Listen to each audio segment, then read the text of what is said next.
साथियों, भारतीय न्याय संहिता ने भी बहनों बेटियों को सुरक्षा का नया भरोसा दिया है।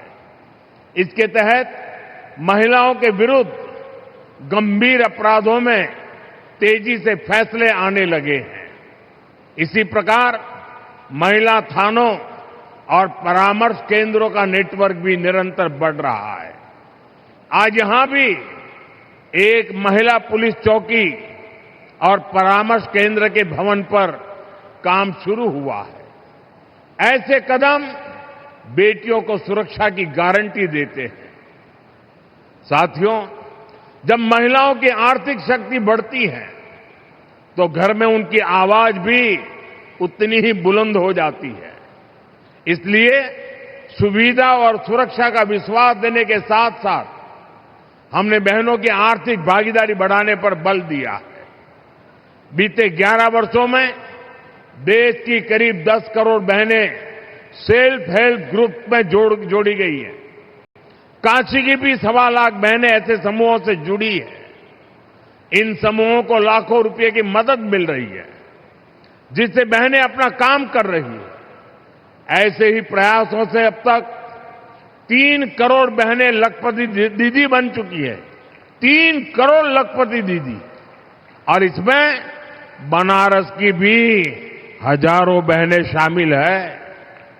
साथियों, लखपति दीदी अभियान को गति देने में हमारे डेयरी सेक्टर की भी बड़ी भूमिका है।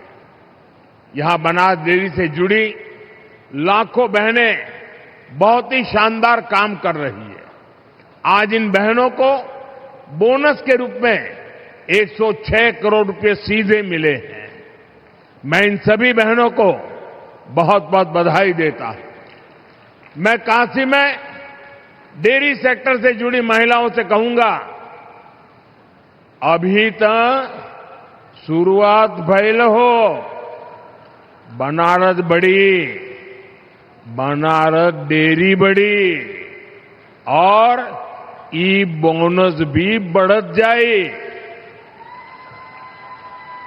साथियों, बीजेपी एनडीए सरकार बहनों को आत्मनिर्भर भी बना रही है और विकसित भारत बनाने के लिए चल रहे अभियान का नेतृत्व भी दे रही है।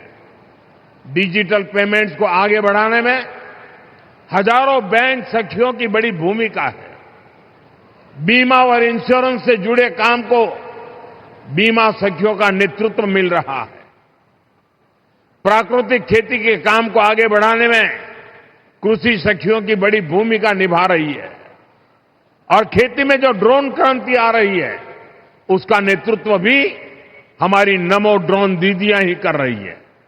बीते दशक में बेटियों के लिए थल सेना, नौसेना और वायुसेना में नए अवसर मिले हैं।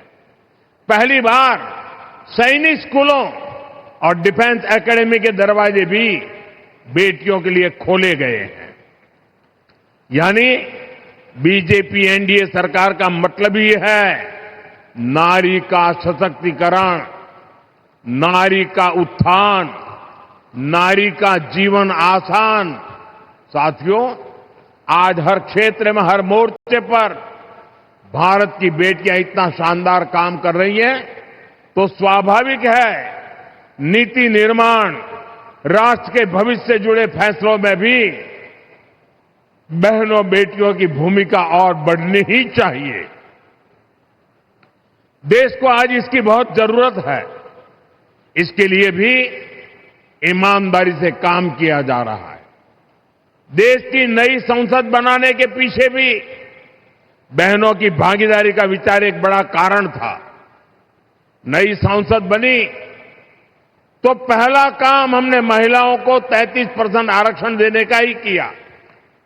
40 साल से बहनों का ये अधिकार अटका और लटका हुआ था। इसलिए हमने साल 2023 में संसद में नारी शक्ति वंदन अधिनियम पारित करवाया। साथियों, कानून बनने के बाद उसे लागू किया जाना जरूरी होता है। अब ये जरूरी है कि ये कानून जल्द से जल्द लागू हो। इसलिए पिछले दिनों संसद में इसको लेकर चर्चा रखी गई थी। संविधान में संशोधन के लिए हम कानून लाए थे।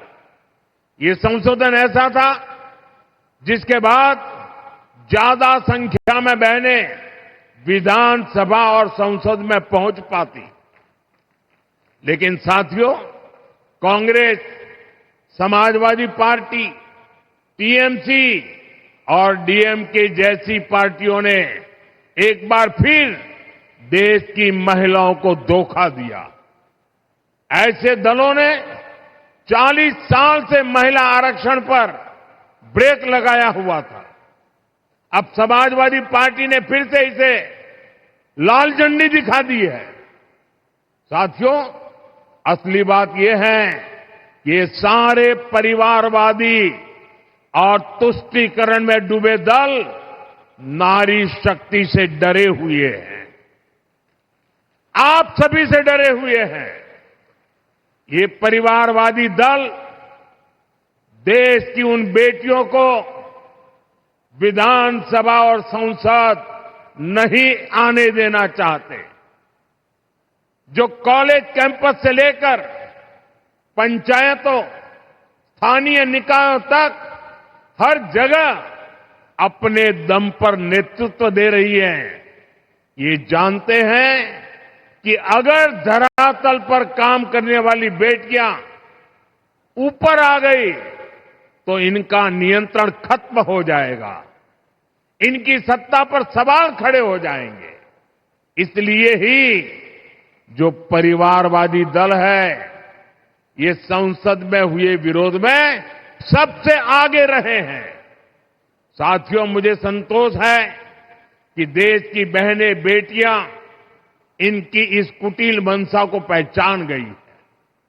आप देख रहे हैं, असम, केरलम, पुडुचेरी, बंगाल और तमिलनाडु में बहनों ने रिकॉर्ड मतदान किया है।